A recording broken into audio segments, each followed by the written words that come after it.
बोले प्रभु श्री राम ने मुझे अपनी शपथ दिलाई। चलते समय उन्होंने शपथ दिलाई कि लक्ष्मण ने जो कहा है वो पिताजी से मत कहना।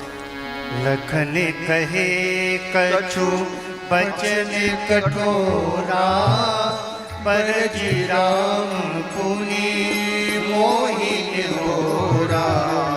लखन कहे कछु बचन कठोरा, पर जी राम पुनि मोहि निहोरा। बार बार निज शपथ दिवाई, कह बिनतात लखन ललिकाई।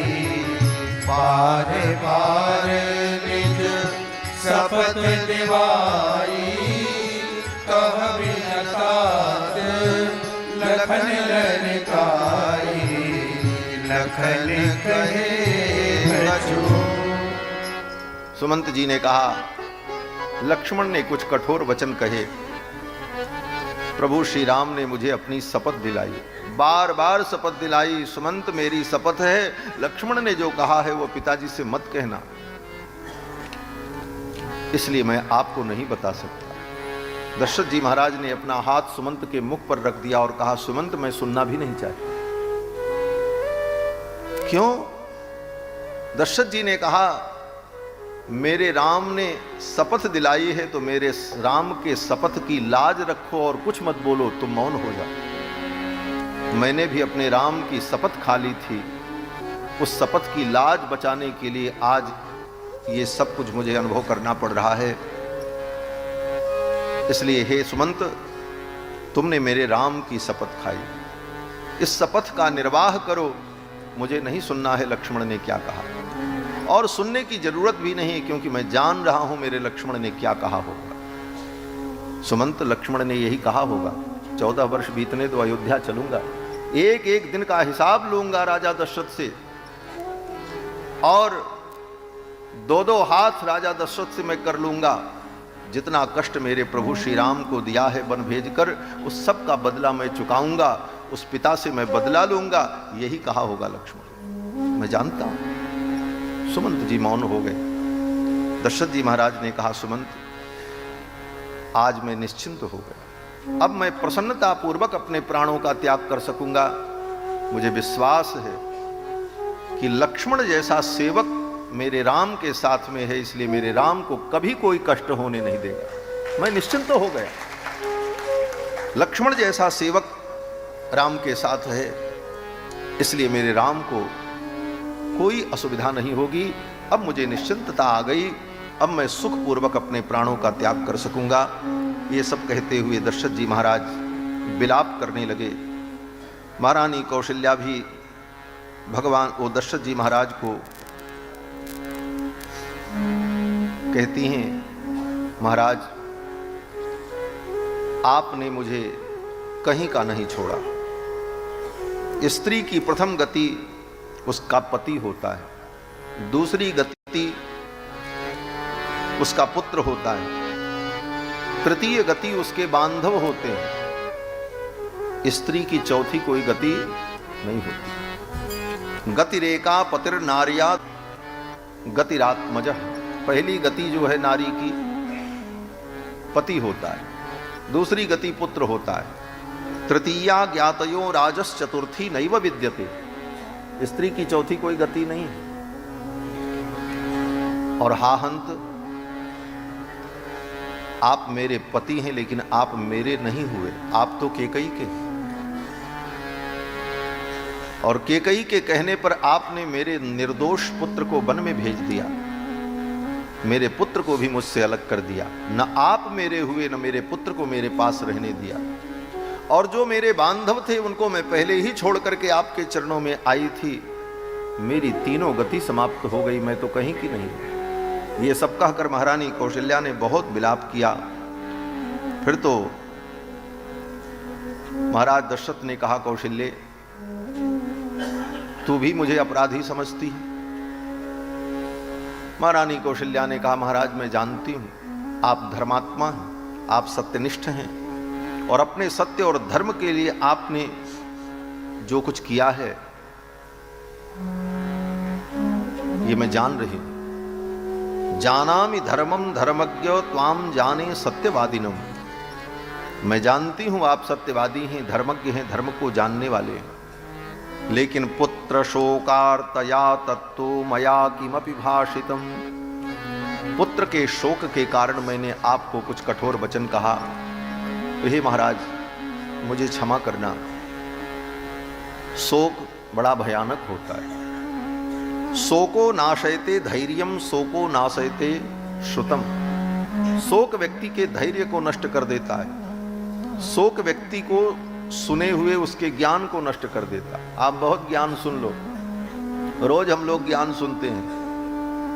इस संसार में कोई किसी का नहीं है, अकेले आए हैं, अकेले जाना है। कोई किसी के बदले में दुख सुख नहीं भोगेगा। सब ज्ञान सुनते हैं, समझते हैं, जानते हैं, मानते भी हैं, लेकिन जब अपने ऊपर विपत्ति पड़ती है और कोई ऐसी परिस्थिति आती है तो सब ज्ञान सुना सुनाया रह जाता है, आदमी रोता है। महारानी कौशल्या कहती मैं सब जानती हूं, लेकिन शोको नाशयते श्रुतम। शोक ऐसा रिपु है, ऐसा शत्रु है जो व्यक्ति के सुने हुए ज्ञान को भी नष्ट कर देता है। शोको नाशयते सर्वम नास्ति शोक समो रिपु। शोक के समान कोई शत्रु नहीं। ये सब कह करके महारानी कौशल्या महाराज को संभालती रहीं। आधी रात जब हुई तो दशरथ जी को दिखना ही बंद हो गया, आंख की ज्योति चली गई। दशरथ जी महाराज ने कहा कौशल्य मुझे दिखना बंद हो गया, लग रहा है मेरा अंतिम समय आ गया। और अपने पूर्व कर्म का दशरथ जी को स्मरण हुआ। दशरथ जी ने कहा कौशल्या यद्यद्याचरति कल्याणी शुभम वा यदि वा शुभम।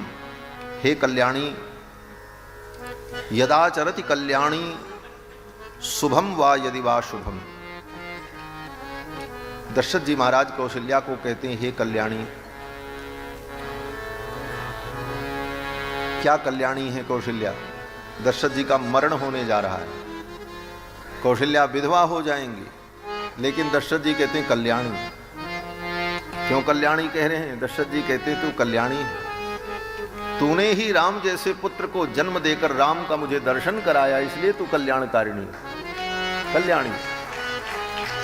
और तू इसलिए भी कल्याणी है कि मैं तो मर करके इस दुनिया से चला जाऊंगा, लेकिन 14 वर्ष बाद राम लौट करके आएंगे तो तू उनके मुखारविंद का दर्शन करेगी, तुझे वो दर्शन प्राप्त होगा, तुझे वो सौभाग्य मिलेगा। तू तो कल्याणी है। यदाचरति कल्याणी शुभम वा यदि वा शुभम तदेव लभते भद्रे कर्ता कर्मज महात्मना। दशरथ जी कहते हैं जो व्यक्ति जैसा शुभ अशुभ कर्म करता है, समय आने पर कर्ता उस कर्म के फल को भोगता है। अवश्यमेव भोक्तव्यम कृतम कर्म शुभाशुभ। मैंने अशुभ कर्म किया है, मुझे उसे भोगना है। लेकिन हे कल्याणी तूने शुभ कर्म किया है, तुझे राम के मुखचंद्र का दर्शन होगा, तू सौभाग्य प्राप्त करेगी, रघुनंदन के साथ रहकर बहुत दिनों तक सुख का अनुभव करेगी। लेकिन मेरे भाग्य में ये सुख नहीं है। ये सब कहकर दशरथ जी विलाप करने लगे। और दशरथ जी ने कहा युवा अवस्था में मैंने शब्दवेधी बाण चलाया और उस बाण से एक तापस की मृत्यु हुई। उस तापस के अंधे माता पिता ने मुझे शाप दिया कि मैं पुत्र शोक में प्राणों का त्याग कर रहा हूं, तुम्हें भी पुत्र शोक होगा और पुत्र शोक में ही प्राणों का त्याग करना पड़ेगा। वो जो तपस्वी थे, दशरथ जी ने कहा जब मेरा बाण श्रवण कुमार को लग गया तो पीछे से दौड़ता हुआ मैं पहुंचा। उस तपस्वी को देख करके मुझे भय हुआ कि मेरे द्वारा एक ब्राह्मण की हत्या हो गई। ब्रह्म हत्या के पाप से मैं भयभीत हो गया। लेकिन वर्ण की मर्यादा और आश्रम की मर्यादा और धर्म की मर्यादा कितनी विलक्षण थी उस युग में। हर व्यक्ति अपने अपने धर्म का यथोचित पालन करता है। श्रवण कुमार ने कहा राजन आप भयभीत न हो, आपको हत्या तो लगी है लेकिन ब्रह्म हत्या नहीं लगी, क्योंकि मैं ब्राह्मण नहीं हूं। न द्विजातिरहम राजन मां भूते मनसो व्यथा। मां भूते मनसो व्यथा। हे राजन, आप अपने मन में व्यथा मत करो, दुखी मत हो, क्योंकि मैं ब्राह्मण नहीं हूं। न द्विजातिरहम राजन। दशरथ जी ने कहा, फिर आप कौन हैं? तो श्रवण कुमार ने कहा कि शूद्रायामस्मि वैश्येन जातो नरवराधिपः। मेरी मां शूद्रा है और मेरे पिता वैश्य हैं।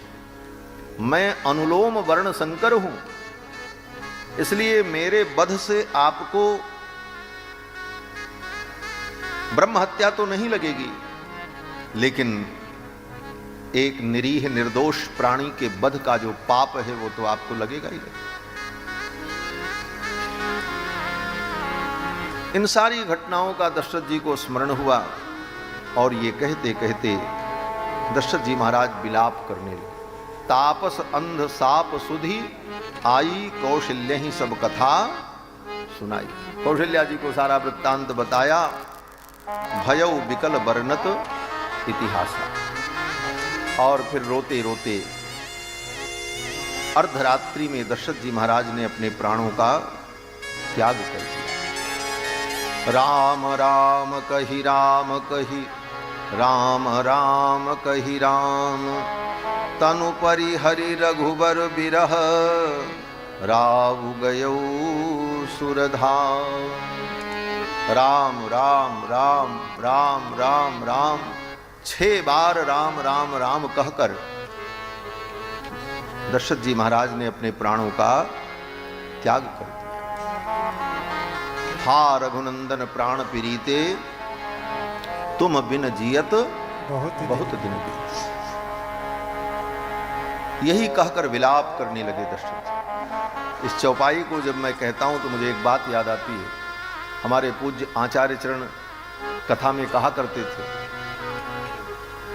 कि कोई व्यक्ति उनके पास आया और कहा, महाराज हमको श्रीमद् रामचरितमानस का अनुष्ठान करना है, कौन सी चौपाई का संपुट लगाकर हम रामायण का अनुष्ठान करें तो हमारे जीवन में राम जी की कृपा हो।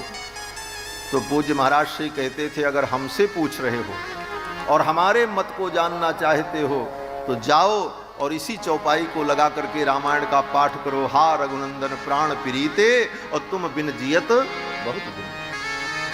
और उस भाव से रो रो करके इस चौपाई का संपुट लगा करके पाठ करो। मरने के पहले तुम्हारे आंखों के सामने रघुनाथ नर्तन करने लग जाएंगे, तुम्हारी जिह्वा पर उनका नामोच्चारण होगा और तुम्हारा मरण मंगलमय हो जाए। बाकी और क्या चाहिए? हा रघुनंदन प्राण प्रीते, तुम बिन जियत बहुत दिन। यही कह करके दशरथ जी महाराज विलाप करते हुए अपने प्राणों का त्याग कर देते हैं। गोस्वामी जी महाराज कहते हैं, जीवन मरण फल दशरथ पावा। अपने जीवन और मरण का वास्तविक फल दशरथ जी ने प्राप्त कर लिया। अंड अनेक अमल जस छावा।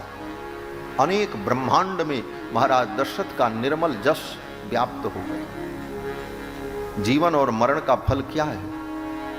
तो गोस्वामी जी कहते हैं, जीवन का फल यह है कि इस जीवन में राम जी की भक्ति हो, राम जी से प्रेम हो, राम जी का दर्शन हो, और जब मृत्यु आए तो राम जी का स्मरण करते हुए, राम जी का नाम लेते हुए इस दुनिया से हम चले जाएं। यही जीने और मरने का परम फल है। जियत राम विधु बदन निहारा। जीते जी राम जी के मुख कमल का दर्शन किया और राम विरह करी मरण संवारा। राम जी के विरह में मरकर अपने जीवन को, अपनी मृत्यु को, दोनों को संवार लिया दशरथ जी महाराज। इसी के लिए बड़े बड़े मुनि महात्मा साधन करते हैं। जन्म जन्म मुनि जतन कराही, अंतराम कही आवत नहीं। एक बार राम नाम मुख में नहीं आता और दशरथ जी महाराज ने 6 बार राम राम कहा। राम राम कही राम कही, राम राम कही राम, तनु परिहरि रघुवर विरह, राव गयो सुरधाम। इस दुनिया से जाएगा फिर उसे कोई चिंता नहीं। कहाँ जाएंगे, क्या होगा, बोले इसकी चिंता छोड़ दो। क्यों? बोले भगवान का नाम लेकर के अगर जीवन यात्रा पूर्ण हुई तो सारी जिम्मेदारी फिर राम जी की हो जाती है। राम का नाम लेकर जो मर जाएंगे, राम का नाम लेकर जो मर जाएंगे, वो अमर नाम दुनिया में कर जाएंगे, वो अमर नाम दुनिया में कर जाएंगे।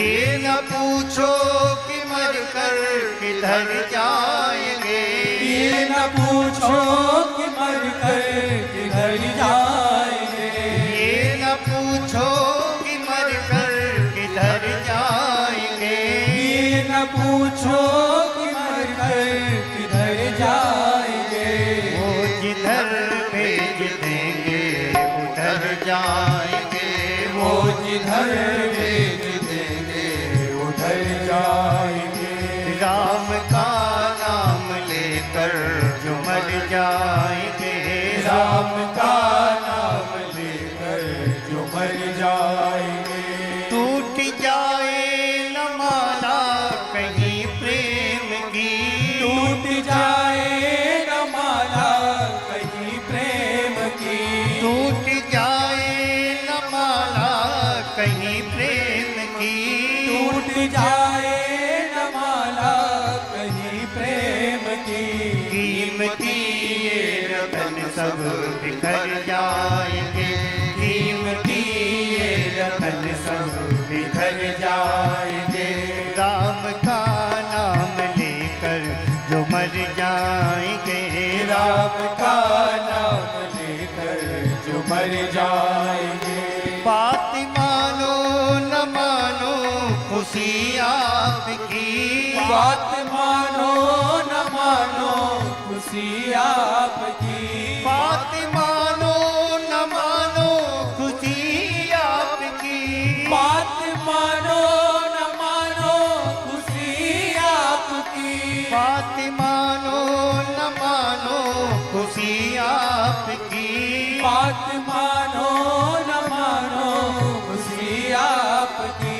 हम मुसाफिर हैं कल अपने घर जाएंगे, हम मुसाफिर हैं कल अपने घर जाएंगे, हम मुसाफिर हैं कल अपने घर जाएंगे, हम मुसाफिर हैं कल अपने घर जाएंगे, हम मुसाफिर हैं कल अपने घर जाएंगे, हम मुसाफिर हैं कल अपने घर जाएंगे। राम का नाम लेकर जो मर जाएंगे, राम का नाम लेकर जो मर जाएंगे, वो अमर नाम दुनिया में कर जाएंगे, वो अमर नाम दुनिया में कर जाएंगे। अच्युतम केशवम राम नारायणम, अच्युतम केशवम राम नारायण,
अच्युतं केशवं राम नारायणं कृष्ण दामोदरं वासुदेवं हरिं कृष्ण दामोदरं वासुदेवं हरिं श्रीधरं माधवं गोपिका वल्लभं श्रीधरं माधवं गोपिका वल्लभं श्रीधरं माधवं गोपिका वल्लभं श्रीधरं माधवं गोपिका वल्लभं जानकी नायकं रामचन्द्रं भजे जानकी नायकं रामचन्द्रं भजे अच्युतं केशवं राम नारायणं अच्युतं केशवं राम नारायणम् अच्युतं केशवं राम नारायणं अच्युतं केशवं राम नारायणम् कृष्ण दामोदरं वासुदेवं हरे कृष्ण दामोदरं देवं भजे श्री सीतारामचंद्र भगवान भगवान की जय। भगवान श्री राम का नाम लेते हुए श्री दशरथ जी महाराज ने अपने प्राणों का त्याग कर दिया। गुरुदेव वशिष्ठ आए प्रातःकाल और उन्होंने जो मार्गदर्शन किया कि महाराज के शरीर को तेल के कड़ाहे में रखा जाए, जब तक भरत आएंगे नहीं तब तक इनका अंतिम संस्कार कौन करेगा। हमारे आपके जीवन में छोटी सी विपरीत परिस्थिति आती है तो हम भगवान को दोष देने लगते हैं, भगवान ने हमारे साथ ऐसा कर दिया। हम इतना भजन करते थे, हम इतना पाठ करते थे, इतना जप करते थे और भगवान ने हमारे साथ ऐसा किया। इन कथाओं को सुन करके समझना चाहिए, साक्षात भगवान जिनके पुत्र हैं और चार चार पुत्रों के रूप में, और ऐसे योग्य पुत्र, लेकिन मरते समय आंख के सामने एक भी नहीं। क्या कथी है, क्या विधान है। चार चार पुत्र लेकिन मरते समय आंख के सामने एक भी नहीं। और मरने के बाद 15 दिनों तक महाराज दशरथ के शरीर को तेल के कड़ाहे में रखा गया। प्रतीक्षा की गई कोई जलाने वाला आए तो अंतिम संस्कार। जिसके 4 बेटे, चक्रवर्ती सम्राट, मरने के बाद भी उसे तत्काल अग्नि न मिल सकी और 15 दिनों तक उसे तेल के कड़ाहे में रखा गया। ये संसार की गति है। इसलिए कोई भी दुख हमारे आपके जीवन में जो आएगा कुछ नया नहीं होगा, ये नोट कर लेना चाहिए। बड़ी से बड़ी विपत्ति जो हमारे आपके जीवन में आएगी वो लाखों करोड़ों अरबों बार पहले भी आ चुकी होगी। यही तो यामुनाचार्य स्वामी जी कहते हैं, अभूत पूर्वम मम भावि किम वा सर्वम सहे में सहजम ही दुखम। अनंत अनंत जन्मों में सारे दुख हम लोग भोग चुके हैं और भोग भी लिए और भूल भी गए। तो नया दुख कोई आएगा, क्या आएगा, वो भी भोग लेंगे। यही तो कहते हैं यामुनाचार्य स्वामी जी। आलवंदार स्तोत्र समस्त उपनिषदों का सार है।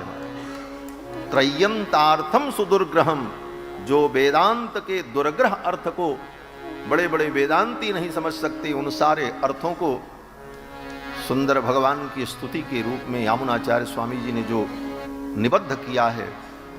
आज तक इस धरती पर इतने बड़े बड़े विद्वान हुए, लेकिन श्री यामुनाचार्य जी ने जो रचना रची है आलवंदार, उस रचना के समकक्ष कोई विद्वान आज तक रचना नहीं कर सकता। इसीलिए उसका नाम स्तोत्र रत्न है। उस स्तोत्रों में रत्न है आलवंदार। वैष्णव को नित्य उसका अनुसंधान करना चाहिए, पाठ करना चाहिए।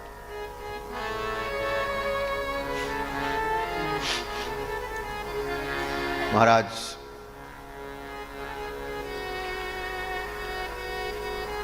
यामुनाचार्य स्वामी जी कहते हैं, अभूत पूर्वम मम भावि किम वा। कौन ऐसा पाप है जो मैंने न किया हो। और उसका जो या गति सर्वभूतानां ताम गतिम ते पिता गतः, जो गति समस्त प्राणियों की एक दिन होगी वो गति तुम्हारे पिता की हो गई। राजा महात्मा तेजस्वी यायजूकस्सताम गति ही, और तुम्हारे पिता ने बड़े बड़े यज्ञ किए थे तो उन्हें तो उत्तम गति की प्राप्ति हो गई। वो स्वर्गवासी हो गए। इतना सुनते ही तो भरत जी रो पड़े, मेरे पिताजी चले गए, मैं पिताजी का दर्शन न कर सका, इतना मैं अभागा। और पिताजी को तो एक दिन मरना ही था। वृद्ध होकर के पिता मरता है और पिता के मरण को पुत्र को सहना ही पड़ता है। आज नहीं कल ये दुख मुझे सहना पड़ता, लेकिन ये सहने की शक्ति मुझे हो जाती कब? बोले जब पिताजी मरने के पहले मुझे भैया राम के चरणों में समर्पित कर देते, राम को सौंप करके मरे होते तो मुझे इतना कष्ट न होता। भरत जी ने कहा बिना मुझे सौंपे पिताजी चले गए, अब तो मैं अनाथ हो गए, अब तो मेरे सर्वस्व स्वामी रघुनाथ हैं, भैया राम कहाँ हैं, मैं उनका दर्शन करना चाहता। मां कैकेयी ने कहा राम 14 वर्ष के लिए वन में चले गए। भरत जी ने कहा भैया राम वन में क्यों गए? तो महारानी कैकेयी ने अपनी संपूर्ण करनी का वर्णन अपने ही मुख से किया। आदि होते सब आपन करनी, कुटिल कठोर मुदित मन बरनी। आदि होते सब आपन करनी, कुटिल कठोर मुदित मन बरनी। कुटिल कठोर मुदित मन बरनी। कुटिल कठोर मुदित मन बरनी। आदि होते सब आपन करनी, अपने मुख से अपनी करनी का वर्णन महारानी कैकेयी ने किया।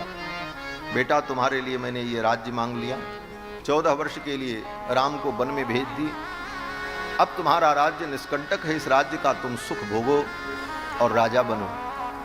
ये कहते हुए महारानी कैकेयी अपने पुत्र भरत की आरती उतारने लगी। भरत जी ने ऐसे मारा, आरती की थाली तो उधर जाकर के गिरी। भरत जी ने कहा भरत जी को तो पिताजी के मरण का दुख भूल गया। भरत ही बिसर्यौ पितु मरण सुनत राम बन गौ। राम जी के वन गमन का वृत्तांत सुनते ही पिता के मरण का दुख भूल गए। क्या मतलब? बोले पिता का मरण दुख नहीं था? बोले था। जब कोई बड़ा दुख आ जाता है तो फिर छोटे दुख जो हैं वो उसी में खो जाते हैं। पिता के मरण के दुख को भरत जी भूल गए। भरत ही बिसरे पितु मरण सुनत राम बन गौ। और मां कैकेयी को अनेक कठोर वचन भरत जी ने कहा। भरत जी ने कहा कुलपांसिनी, कुल कलंकिनी, दुष्टे, पापिनी, ऐसा वरदान मांगते समय तुम्हारी जीभ कट करके गिर नहीं गई? तुम्हारे मुंह में कीड़े नहीं पड़ गए? पर मांगत मन भई नहीं पीरा। पर मांगत मन भई नहीं पीरा। करीना जीव मोह भरे गुण कीरा। करीना जीव मोह भरे गुण कीरा। तुम्हारी जीभ कट करके गिर नहीं गई, मुंह में कीड़े नहीं पड़ गए, ऐसा वरदान मांगा। महारानी कैकेयी ने कहा भरत ये सब मैंने तुम्हारे लिए मांगा, तुम्हारे लिए ये सब किया, तुम्हारे हित के लिए किया। भरत ने कहा तुमने तो वही हित मेरा किया है। पेड़ काटते पालव सींचा, जीन मियन नितबारी उलीचा। एक व्यक्ति था, पेड़ को सींचने गया तो उसने सोचा पेड़ के पत्तों पर तो मैं पानी नहीं डाल पाऊंगा, कैसे सींचूं? उसने सोचा लाओ इस पेड़ को काट करके जमीन पर लिटा दें, फिर आराम से सब पत्तों पर पानी डालें। पेड़ को काट कर जमीन पर लिटा दिया और उन पत्तों पर पानी डालने लगा कि ये वृक्ष हरे हो जाए। वृक्ष सूख गया। कोई व्यक्ति तालाब के तट पर गया, देखा, बोले तालाब में मछलियां हैं और इस तालाब में पानी भी है, सारा पानी निकाल दें तो ये मछलियां अकेले आराम से रहें। ये सोचकर उसने सारा पानी निकाल दिया, मछलियां तड़प करके मर गईं। ये क्या, इसी को व्यक्ति हित माने? ये कैसा हित है? इससे बड़ा अहित और क्या हो सकता? पेड़ काटते पालव सींचा, मीन जियन नित बारी उलीचा। भरत जी ने बहुत कुछ कहा। भरत जी ने कहा, जो पे कुरच रही अति तो ही, अगर तुम्हारे अंदर यही कुबुद्धि थी, कुरुच थी, और इस प्रकार मुझे दुख देना था, तो जन्म लेते ही तूने मुझे मार क्यों नहीं दिया? क्यों पाल पोस करके बड़ा किया? यही दिन देखने के लिए। जो पे कुरुचि रही अति तो ही, जो पे कुरुचि रही अति तो ही, जनमत काहे न मारे मोही, जनमत काहे न मारे मोही।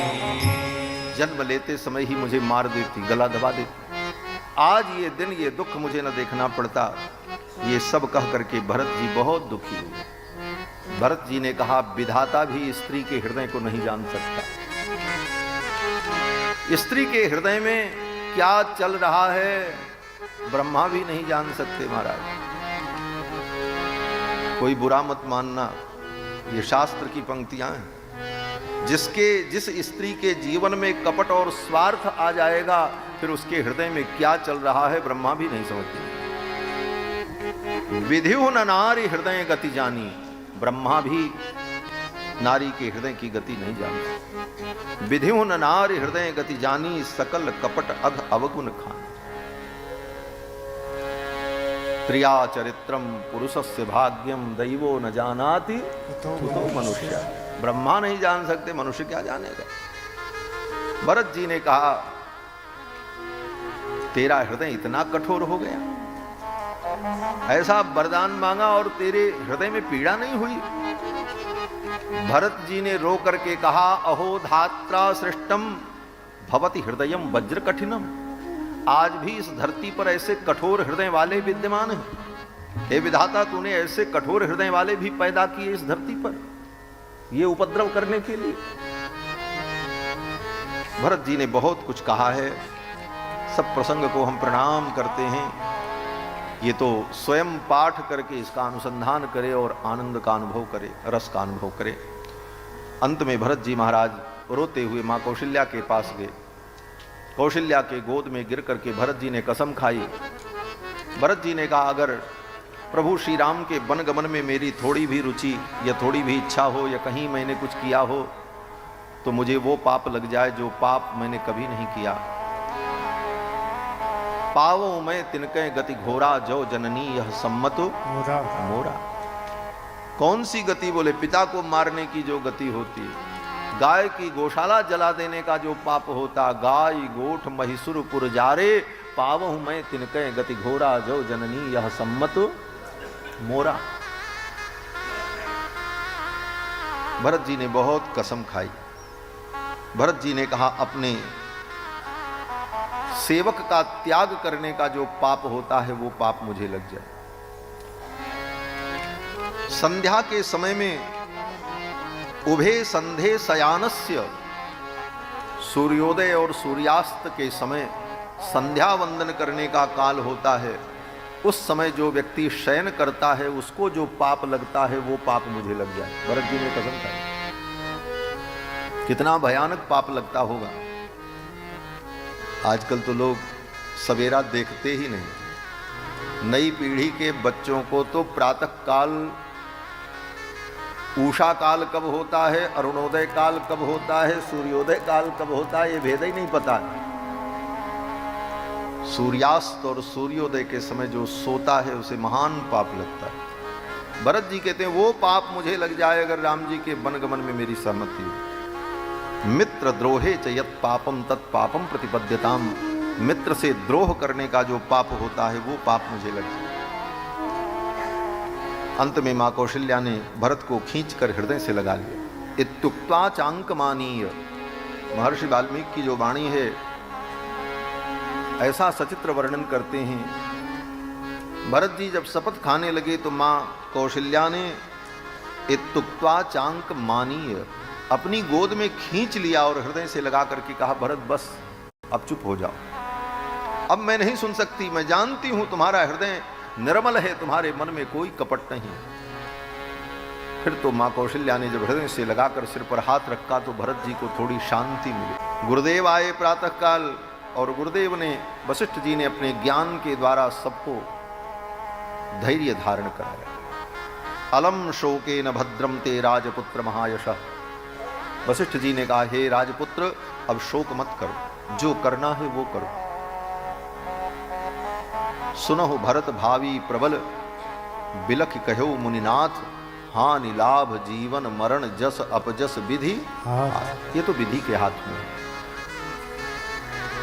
और जो अपने हाथ में नहीं है उसके लिए हम सोच करके क्या करेंगे।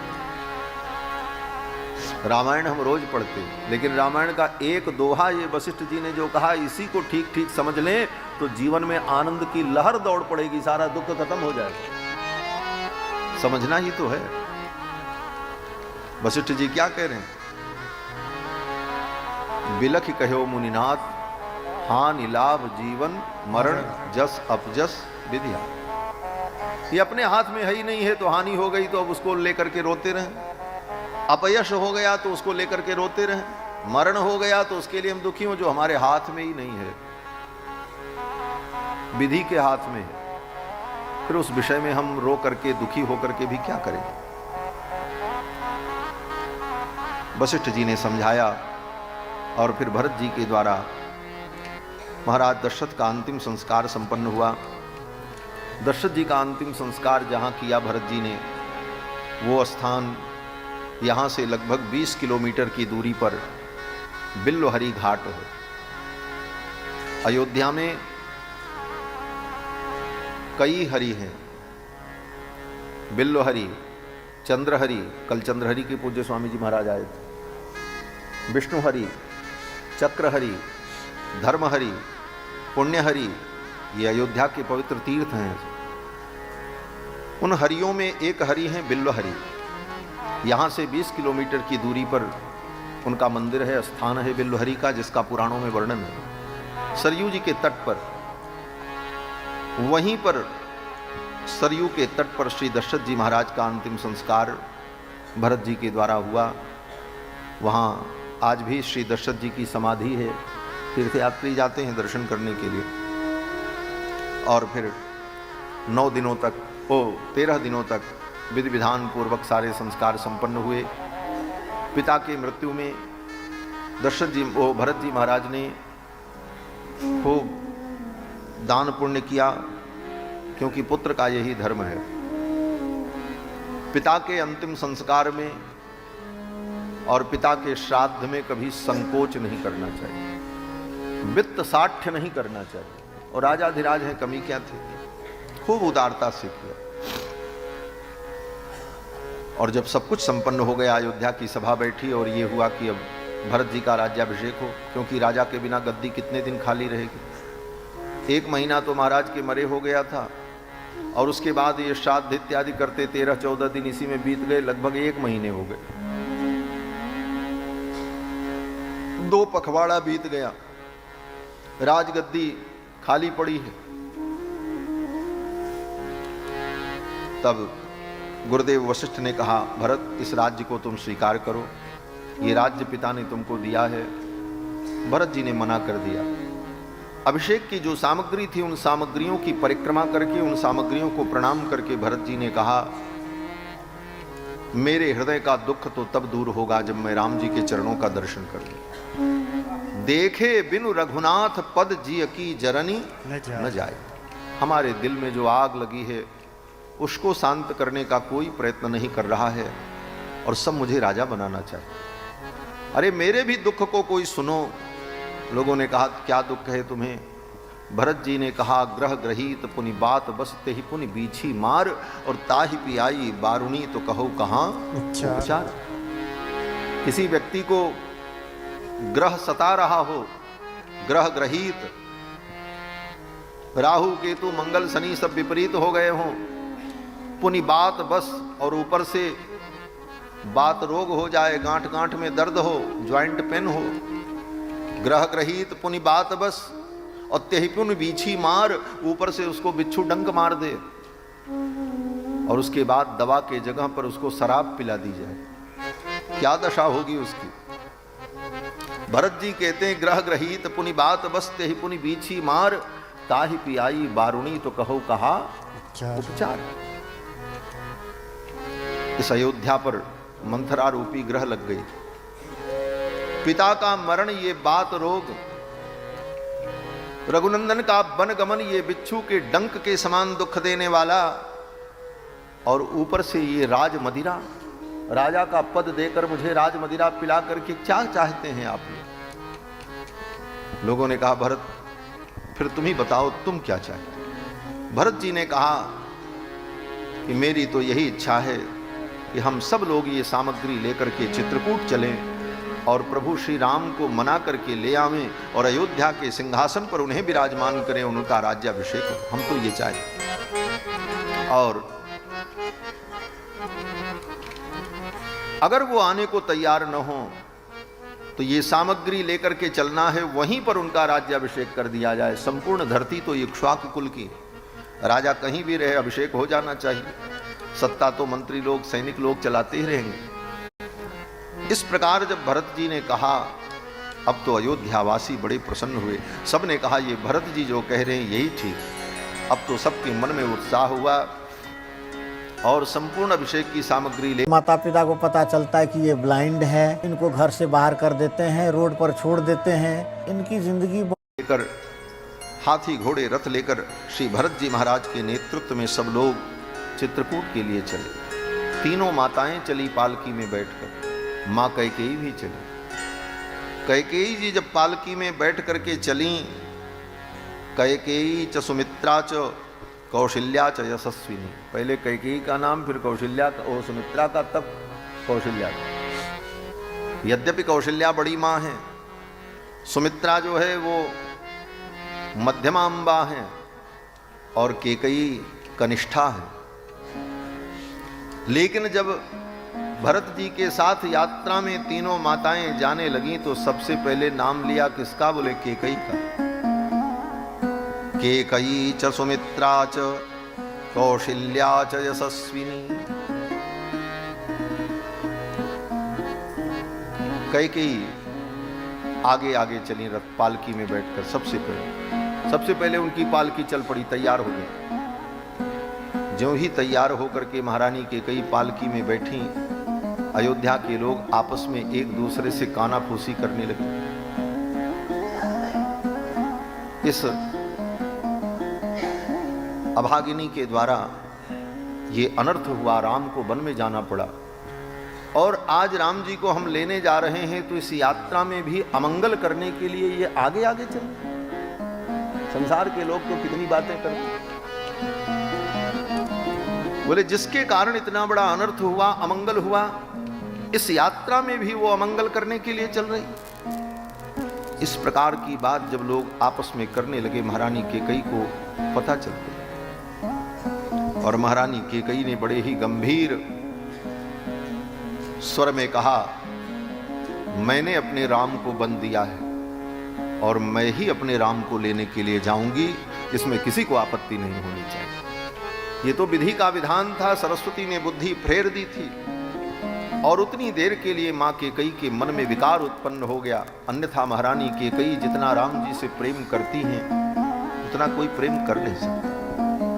भगवान श्री राम वन की यात्रा से लौट करके आए हैं तो सबसे पहले मां कैकेयी के चरणों में ही प्रणाम किया है जाकर। महारानी कैकेयी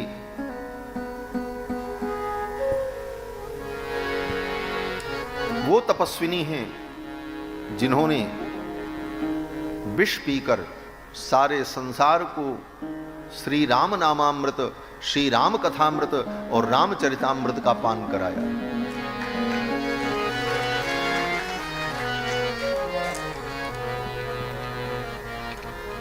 जैसे समुद्र मंथन हुआ तो समुद्र मंथन से सबसे पहले विष निकला। समुद्र मंथन होगा तो पहले विष निकलेगा और विष से कोई बचे तब ना अमृत पिए। लेकिन विष से कब बचेगा? बोले जब महादेव आवे और उस विष को पिए।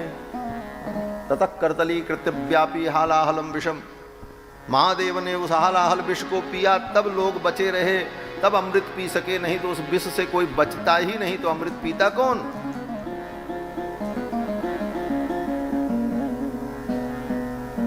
और राम जी का वनगमन, इस वनगमन से उत्पन्न होने वाला जो विष है, उस विष से सभी लोग राम प्रेमी मर जाते, फिर तो राम जी को कोई देख भी न पाता, राम जी का चरित्र कोई सुनने वाला न रहता, सब मर जाते राम जी के वियोग में। लेकिन महारानी केकई ने राम वियोग से उत्पन्न जो विष था, उस विष को, कलंक के विष को महारानी केकई ने पिया। सारा कलंक महारानी केकई को लगा। गोस्वामी जी महाराज कहते हैं, प्रेम अमीय मंदर विरह भरत पयोधि गंभीर मथ प्रगट्यौ सुर साधु हित कृपा सिंधु रघुवीर। ये द्वितीय समुद्र मंथन हुआ। और कैसा समुद्र मंथन? बोले प्रेम अमीय, राम प्रेमामृत रूपी अमृत को प्रकट करने के लिए कौन से समुद्र को मथा? बोले खारा समुद्र मथने पर अमृत निकलेगा? क्षीर सागर मथा गया था तब अमृत निकला था, दूध के समुद्र के मंथन से अमृत निकला। खारा समुद्र मथने से अमृत निकलेगा? तो राम प्रेम कहां से निकलेगा? बोले राम प्रेम जिस सागर में होगा, उस सागर का मंथन हो तो राम प्रेम रूपी अमृत प्रकट हो। और वो सागर कौन है? वो भरत का हृदय है। भायप भगति भरोस भलाई कहत सारत हूं कै मति हींचे सागर सीप की जाहि उलीचे। ऐसे भरत के हृदय को राम विरह रूपी मंदराचल से भगवान ने ही मथा। प्रेम अमीय मंदर विरह भरत पयोधि गंभीर मथ प्रगट्यो सुर साधु हित कृपा सिंधु रघुवीर। अपने विरह के मंदराचल से भरत के प्रेम समुद्र का मंथन करके प्रेमामृत को भगवान ने प्रकट किया। लेकिन इसके लिए पहले विष प्रकट हुआ। इस मंथन में पहले विष निकला और उस विष को पीने का सामर्थ्य मां केकई में था और महारानी केकई ने उस विष को पिया है। तब आज लोगों को ये रामामृत मिला है। महारानी केकई के अवदान को, उनके योगदान को, राम के चरित्र में, राम की महिमा में केकई के योगदान को जिसने भुला दिया वो बहुत बड़ा अपराधी है महाराज। भगवान श्री राम कहते हैं, जो मेरी मां केकई की निंदा करेगा वो तो प्राणी मूर्ख होगा। उसने कभी सत्संग नहीं किया, उसने कभी संतों का संग नहीं किया। दोष दे जन नीजड़ दे, दोष दे